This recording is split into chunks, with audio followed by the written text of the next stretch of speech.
석유공사가 1979년도에 설립이 되고 나서 최초로 탐사를 한 지역이 바로 이 울릉분지 지역이거든요. 그래서 지난 35년 동안 꾸준하게 이 지역은 물리 탐사와 시추를 통해서 퇴적 시스템, 석유 시스템이 일정 수준 규명이 되었고 100m 이상 두께의 그 양질의 사암 저류층도 발견을 했고 불확실성이 굉장히 적은 편에 속한다 이렇게 볼 수가 있습니다. 획기적인 계기가 될 수 있는 프로젝트인 것은 분명합니다. 이제 그러면 가장 중요한 거 사실 국민들은요. 시추 결과예요. 이게 돈이 들어가는 작업이잖아, 천문학적으로. 맞습니다. 시추 결과 어떤 식으로 분석을 하고 이제 어떻게 판단을 내리면 되는지, 이게 성공이다, 실패다 이런 거를. 시추 작업을 한다고 하는 것은 크게 이제 두 가지 단계로 좀 더 세분화할 수가 있겠는데요. 이제 먼저 그 시추 단계에서는 처음에 일단은 저희가 그 석유 시스템이 있는 지층이 예를 들어서 뭐 지하 2,000m, 3,000m 지점에 이제 그 층이 있다고 저희가 이제 평가를 하고 해석을 한 거잖아요. 그럼 이제 첫 번째 시추 단계로는 그 석유 시스템이 그 지층에 제대로 작동하고 있는지를 확인하기 위해서 그 목표 지층까지 안전하게 시추를 해야 되겠죠. 이제 보통 저희가 일반적으로 100m의 온도가 한 3도 정도 증가된다고 하거든요. 네. 그러면 3,000m 정도 들어가면 벌써 온도가 100도 정도 되는 거잖아요. 그렇죠. 아, 100. 네, 물이 끓는 지층의 지점. 온도가. 그렇죠. 네. 그리고 그 압력이 거기가 뭐 내려가면 내려갈수록 어마어마해지고. 지층은 더 단단해지고 압력은 더 커지니까 그런 것들을 저희가 잘 그 예측을 하고 그다음에 그 디자인 설계를 잘해서 시추 프로그램을 만들어서 안전하게 시추를 해야 되고 그다음에 그 목표 지층까지 시추가 되고 나면은 그 지층 평가 단계라고 해서 그 각종 그 검층 장비를 시추공에 또 집어넣습니다. 넣어가지고 거기서 이제 뭐 예를 들어서 음파랄지 혹은 전류, 뭐 방사능 이런 거를 저희가 이제 거기서 지층으로 보내고 다시 그 반응을 받고 하는 작업을 반복을 해서 우리가 원하는 지층 정보를 저희가 취득을 하게 되는 거죠. 그래서 이런 시추선이 현장에 도착해서 시추를 하고 지층 평가 작업을 하는 게 보통 이제 뭐 한 시추 심도 2-3,000m 정도 된다고 보면은 한 2-3개월 정도가 일단 소요가 되는 것이고요.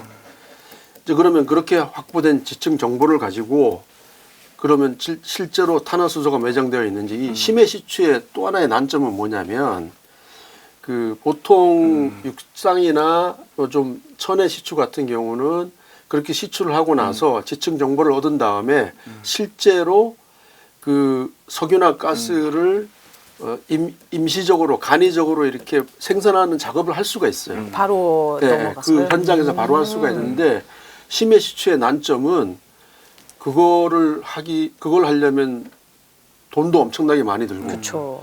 또 추가적으로 그 장비를 그게 왜냐하면 굉장히 깊은 곳에서 올라오는 그 유체이기 때문에 안전 장비도 굉장히 많이 필요로 하고 하기 때문에 일반적으로 심해 시추할 때는 처음 탐사 시추의 그런 그 생산 장비까지 생산 시험까지 하지는 않습니다.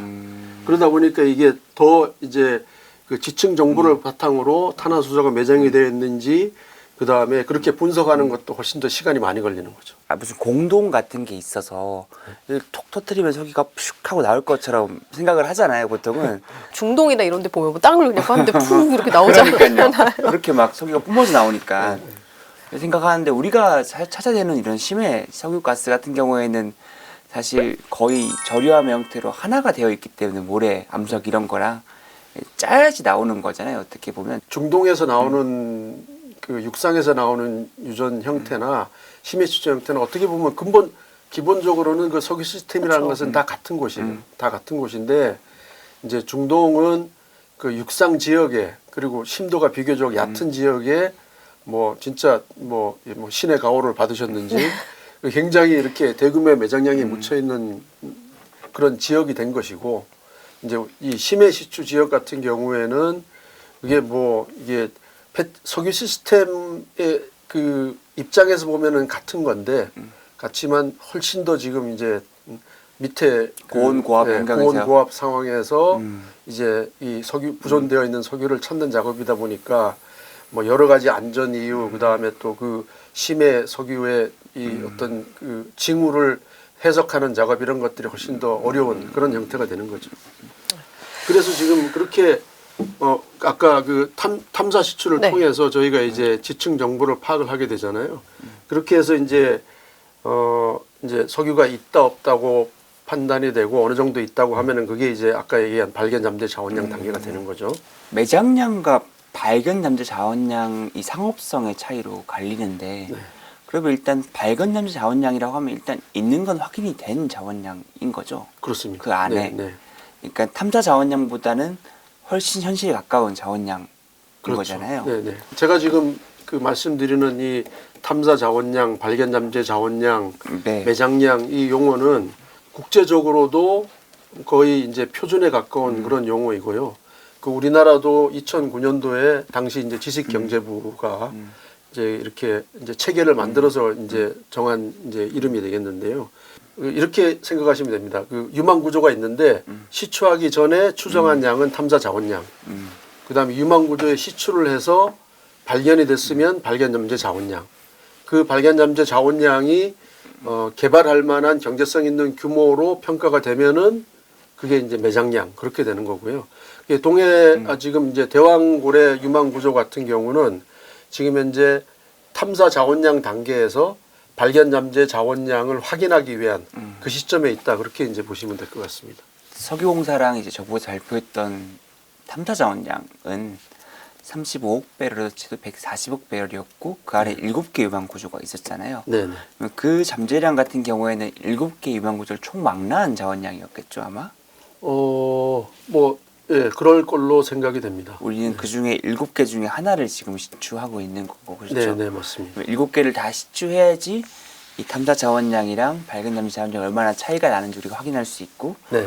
뭐 대왕고래는 하나의 유망 고래인데 거기서 뭐 똑같은 140억 배럴이 나오진 또 않을 거 아니에요 어떻게 네, 보면 네, 또. 그렇습니다. 바로 그게 이제 이 7개 유망 구조가 또 이 유망 구조별로 아까 말씀드린 이 석유 시스템이 다 다르거든요. 이제 무슨 이제 비슷하기는 하지만 그게 반드시 같다고는 볼 수 없는 게 지금까지의 그 이 석유 개발의 역사를 보면은 저희가 가지고 있는 교훈이고요. 그래서 이제 뭐 기본적으로 각각의 유망 구조를 평가하려면 최소한 한 공식을 해야 된다 뭐 이렇게 되는데요. 근데 이제 근데 이제 1차 공에서 얻은 데이터를 가지고 앞으로 이제 뭐 다른 이 석유 시스템이라는 것이 자료가 축적이 되면 축적이 될수록 변동이 되고 더 불확실성을 줄이는 단계로 가는 가변적인 시스템이기 때문에 어느 어느 퇴적 분지에 하나의 석유 시스템이 있고 하나의 유망 구조에 하나의 또 석유 시스템이 있다 이렇게 유망 구조별로 석유 시스템은 다 다르거든요. 그러니까 그런 거를 저희가 보다면은 이제 첫째 공 결과를 가지고 전체 이 대왕고래 유망 구조군이 어떻다 이렇게 판단을 하는 거는 좀 적절하지 않아 보이고요.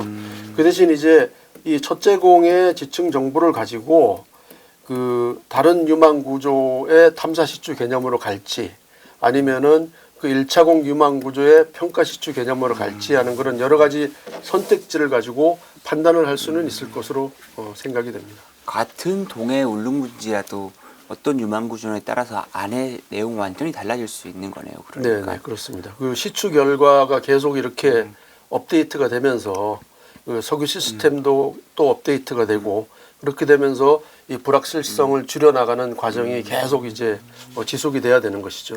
그렇다면 저희 이제 시추가 끝났어요. 네. 첫 번째 시추가 끝나서 결과가 너무 좋아요. 네. 긍정적이에요. 네. 그 다음부터 이제 들어가는 작업은 어떻게 들어가게 되는지 작업이. 그렇게 되면은 뭐 여러 가지 시나리오가 가능하겠는데요. 우선 이제 첫 번째 시추의 결과가 좋다고 하면은 첫 번째 시추를 그러면은 그 발견 잠재 자원량 규모를 평가하는 평가 시추 단계로 들어가야 될 것이고요.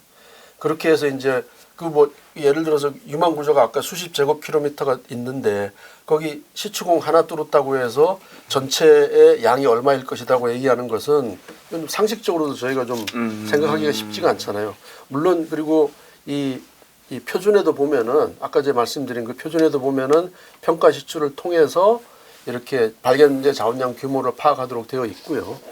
그래서 그런 과정을 거쳐서 그 첫 번째 그 발견한 유망 구조의 발견연료 자원량을 평가하고 그 다음에 또 이제 매장량 개발 계획을 수립을 해서 이게 생산이 가능할 만하다라고 생산에도 충분히 경제성이 있다라고 판단이 되면은 바로 이제 매장량화해서 이제 작업을 들어가게 되는 것이죠. 보통 항공 시추하는데 2, 3개월 그리고 또 그걸 분석하는데 또 3개월 이 정도 쓰면 반년 정도 걸리잖아요. 네.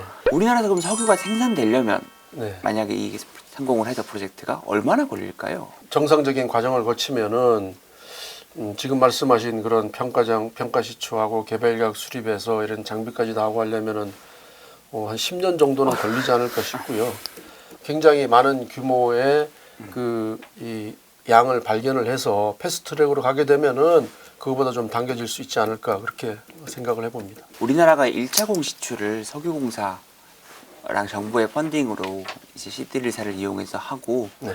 2차 공부터는 로드쇼를 통해서 모집한 해외 유수의 메이저 기업들이랑 같이 한다고 했었잖아요. 시추를 혼자 하는 거랑 국영 석유 기업 혼자 하는 거랑 다른 메이저랑 같이 하는 거랑 왜 어떤 차이가 있고 왜 그렇게 바꿔 나가는 건지도 혹시 알고 계신가요? 제가 불확실성이라는 말씀드렸잖아요. 이게 뭐 첫공 시추 결과와 상관없이 그리고 첫공의 시추 결과가 유망 구조에 뭐 이 전체에 영향을 미치지 않듯이 결과 지금 현재 계획은 어쨌든 굉장히 큰 이 규모의 투자가 돼야 되니까 그런 그 불확실성에 대한 어떤 리스크를 서로 이렇게 공유하는 그런 관점에서 특히나 이 심해 심해 유전 개발 같은 경우는 단독으로 한다기보다는 그 심해 유전 개발 경험이 있는 회사들과 이렇게 콘소시엄을 구성을 해서 하는 게 뭐 보다 일반적이다 그렇게 말씀드릴 수가 있겠습니다. 이 개발 사업에 대해서 의견이 정말 분분하잖아요. 30년을 이제 이 분야에 계시면서 이걸 어떻게 접근하면 좋을지 네. 한 말씀 부탁드리겠습니다. 이 대왕고래 프로젝트는 이 기술적으로 보면은 제가 아까 뭐 탐사 자원량에서 지금 발견 잠재 자원량으로 이렇게 가려고 하는 그런 과정이 있고요. 그리고 이 지역은 이 석유공사가 1979년도에 설립이 되고 나서 최초로 탐사를 한 지역이 바로 이 울릉분지 지역이거든요. 그러니까 지금 이 울릉분지에 우리가 동해가스전으로 또 이 가스를 발견한 적이 있고요. 그래서 지난 35년 동안 꾸준하게 이 지역은 물리 탐사와 시추를 통해서 이 퇴적 시스템, 석유 시스템이 일정 수준 규명이 되었고, 그 다음에 또 이 대왕고래 심해 이 유망 구조 인근에 저희가 또 심해 시추공에서 뭐 한 100m 이상 두께의 그 양질의 사암 저류층도 발견을 했고, 그 다음에 또 일부 층에서 이 천연가스가 또 일부 또 확인이 됐고요. 예전에 했던 그 홍대 네. 방어 주장 네, 말씀하시는 맞습니다. 거죠? 네, 그게 그런 것들이 다 이 시추공의 중요한 이 석유 시스템을 규명하는 데 있어서 중요한 정보가 되는 거거든요. 그런 것들을 볼 때 지금 그런 거는 그 유망 구조의 석유 시스템 평가의 긍정적인 요인이고, 그런데 반면에 이제 그 말씀드린 그 새로 발견한 유망 구조의 그 트랩이 얼마나 크고 뭐 좋은지, 그다음에 근원암에서 생성된 그 탄화수소가 그 유망 구조 지역으로 이동을 했는지 그런 거는 우리가 이제 지금 시추를 통해서 확인해야 될 단계의 변수가 되겠고요. 그래서 지금 그 석유 시스템 평가 기법을 바탕으로 한 그 자료 해석 결과를 볼 때는 같은 탐사 자원량 단계이긴 하지만 불확실성이 굉장히 적은 편에 속한다 이렇게 볼 수가 있습니다. 이게 가장 중요한 말이네요. 불확실성이 적은 편. 그렇기 때문에 지금 탐사 자원량과 지질학적 탐사 성공률로 볼 때 발견 잠재 자원량 단계로 반드시 가야 되고, 그러려면은 탐사 시추가 필요한 프로젝트인 것은 분명합니다. 다들 그 말씀을 하시더라고요. 해볼 만하다 이거는. 예, 그렇습니다. 그걸 이제 우리가 뭐 해볼 만하다 이렇게 표현을 충분히 할 수가 있는 것이고요. 그래서 이제 발견 잠재량 규모가 확인이 되면은 매장량 가기 위해서 또 개발 계획 수립하고 경제성 따지고 해야 되는데요. 우리나라가 이제 석유 탐사에서 아까 좀 이 변방 지역인 것은 경제성 평가하는데 조금 부정적인 요인이지만, 우리가 지금 이 세계 8위의 이 화석연료 소비국이고 이렇게 작은 나라가요? 우리나라 네, 되게 많이 씁니다. 기후 악당이라고. 우리가 지금 또 이 세계 수준의 이 플랜트 산업 기술을 보유하고 있잖아요. 그쵸, 예, 그런 건 이제 긍정적인 요인이 되겠어요. 이게 사실 이 대왕고래 프로젝트는 이 우리나라 이 에너지 안보 확보, 에너지 전환의 획기적인 계기가 될 수 있는 프로젝트인 것은 분명합니다.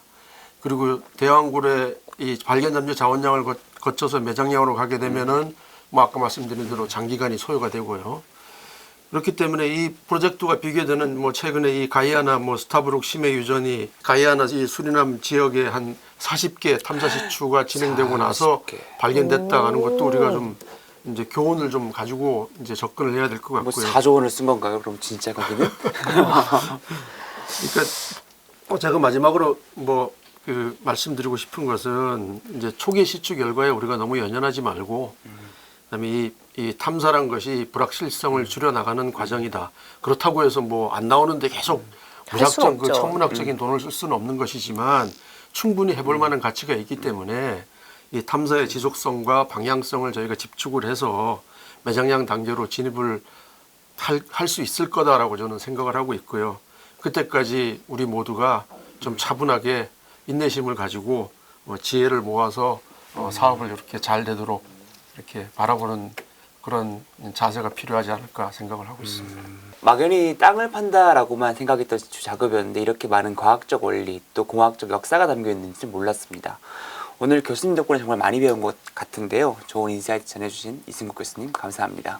네, 감사합니다. 감사합니다. 감사합니다.